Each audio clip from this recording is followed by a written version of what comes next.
Pour savoir vraiment qui est Jésus, il faut retourner à la source de la vérité. Et heureusement, Dieu nous a fait une grande bénédiction. Il nous a laissé des textes qui ont été écrits immédiatement après les événements qui touchent la vie de Jésus. Ces textes ont traversé les siècles et sont parvenus jusqu'à nous. On les appelle les évangiles. Évangile veut dire bonne nouvelle. Il y a 4 évangiles qui nous présentent la personne de Jésus dans un aspect un peu différent, les 4. Et le 4e, l'évangile de Jean, celui sur lequel nous allons nous arrêter au cours de cette présente série, nous présente Jésus comme étant Dieu. Dieu qui s'est incarné et qui est venu jusqu'à nous, le visiteur venu du ciel. Et Jean introduit son évangile justement immédiatement, directement et clairement avec cette vérité. On va lire ensemble les quelques premiers versets de l'évangile selon Jean, chapitre 1er, versets 1 à 3. « Au commencement était la parole était avec Dieu, et la parole était Dieu. Elle était au commencement avec Dieu.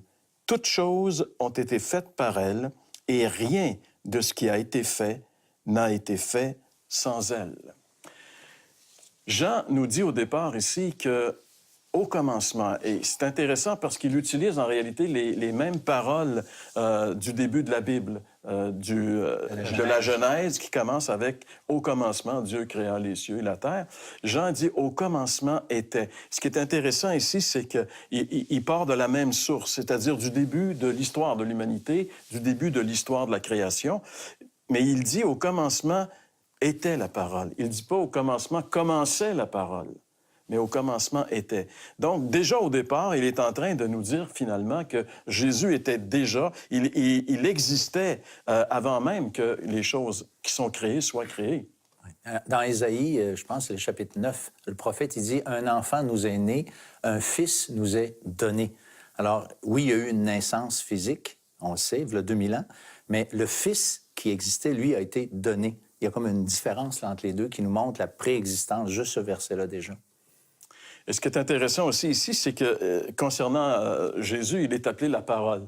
Et en grec, c'est le mot logos. Et on sait que pour les Grecs, le logos, c'était une notion très, très importante. Alors Jean va quand même utiliser quelque chose qui était connu des gens à qui il écrit, mais il va identifier maintenant le logos dans la personne du Fils de Dieu. Parce qu'il va dire, au commencement était la parole était avec Dieu. Donc, la parole est distincte de Dieu. Il y a la parole et il y a Dieu. Et par la suite, il va dire, la parole était Dieu. Donc, il est en train de nous bousculer un petit peu, là. Parce qu'au commencement, il y avait la parole était avec Dieu, mais la parole était aussi Dieu. Donc, Jeff, est-ce qu'il y a 2 dieux? Il n'y a qu'un seul Dieu. Mais c'est justement là le fameux mystère de la Trinité. Parce que la parole qui est avec Dieu, dans le grec, il y a le mot pros. Donc, c'est la parole qui est vers Dieu, qui est en relation avec Dieu, qui habite en Dieu, mais qui est distinguée de Dieu. Et en même temps, Jean nous dit, il est Dieu. La parole est Dieu. Et même pas le Dieu, parce que là, on aurait finalement un problème de se demander, est-ce que 2 dieux ou est-ce que Dieu joue des rôles? Mais Dieu ne joue pas des rôles comme des personnages différents. Il y a vraiment, comme on nous l'a enseigné dans le christianisme classique, donc depuis le début des temps, il y a en Dieu 3 subsistances, on peut prendre un mot peut-être un peu. 3 personnes.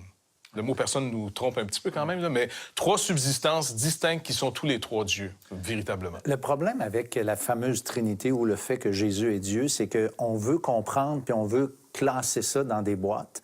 Ouais. Et ça, c'est le problème que certaines religions ont voulu régler. Mais en faisant ça, ils ont dû détrôner un ou l'autre. Et puis, généralement, c'est Jésus qui mange la claque, là, tu sais, qui est carrément tassé puis qui dit qu'il n'est pas Dieu. Mais si tu lis la Bible, et tu vois que les deux sont...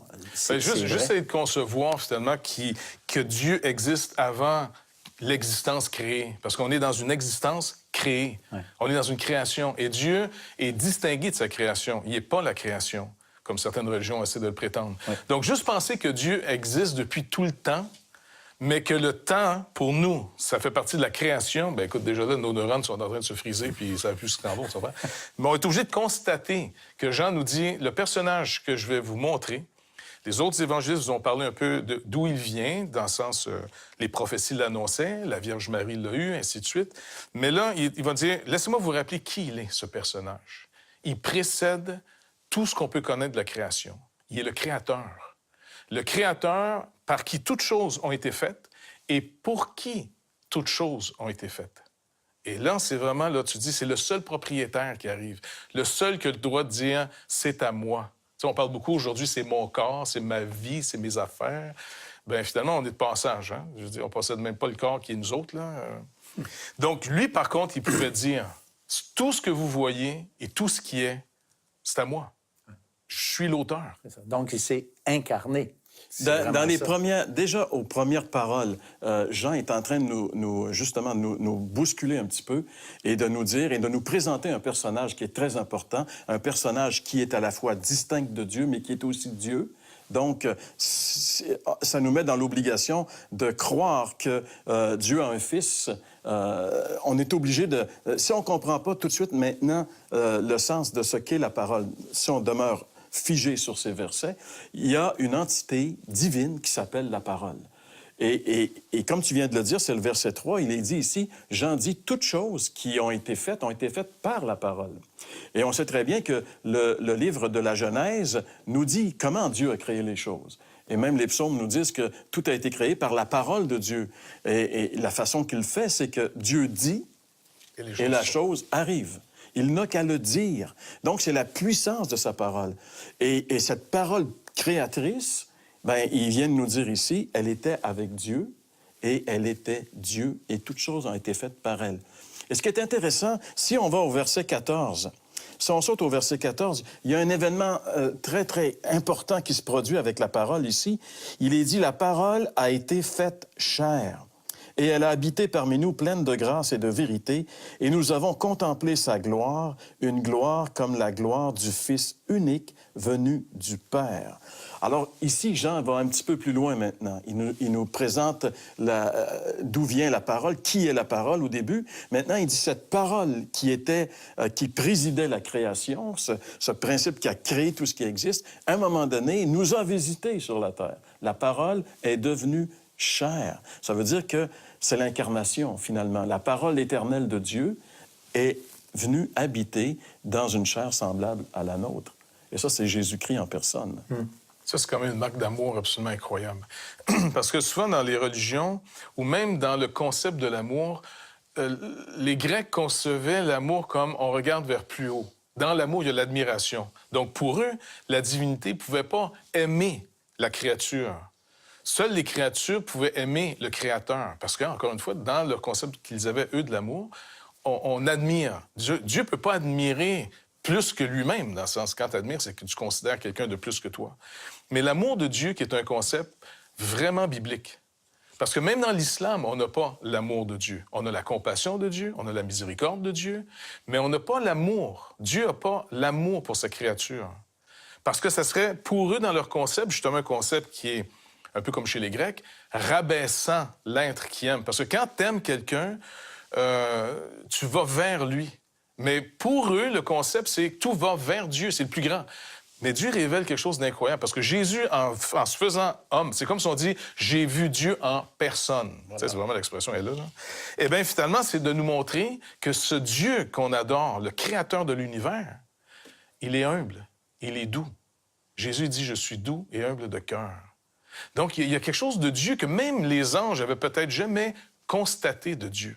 Mais par la création des êtres humains, par tout ce que Dieu va faire pour nous sauver en Jésus-Christ, toute la création de Dieu va découvrir un aspect de Dieu le plus intime, ce que Dieu appelle lui-même sa gloire, la bonté, son amour, sa compassion pour nous.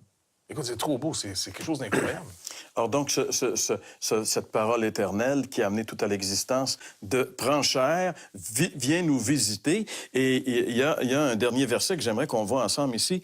Au verset 17, Jean dit, « La loi a été donnée par Moïse, la grâce et la vérité sont venues par Jésus-Christ. » La loi nous a été donnée par Moïse. Et pour les gens qui connaissent un peu la Bible, Moïse est un personnage très important. En fait, c'est le pivot de l'Ancien Testament. La loi, la Torah, c'est venu ça a été donné à travers Moïse. Ouais. Mais il rajoute ici que la grâce est la vérité. Alors, c'est un autre concept. La grâce, la loi, c'est-à-dire ce que Dieu exige des êtres humains, mais la grâce est la vérité. La grâce, ça va plus loin. C'est comme tu parles de Dieu qui s'abaisse, qui est un concept qui est vraiment étonnant pour les religions, mais il s'abaisse parce qu'il nous aime et son amour va nous amener à payer pour notre manquement à la loi de Moïse. La grâce et la vérité sont venues par Jésus-Christ. C'est lui qui nous sauve finalement de la loi. François, comment est-ce que c'est possible de faire que ces notions qui nous sont données ici puissent avoir un impact dans notre vie?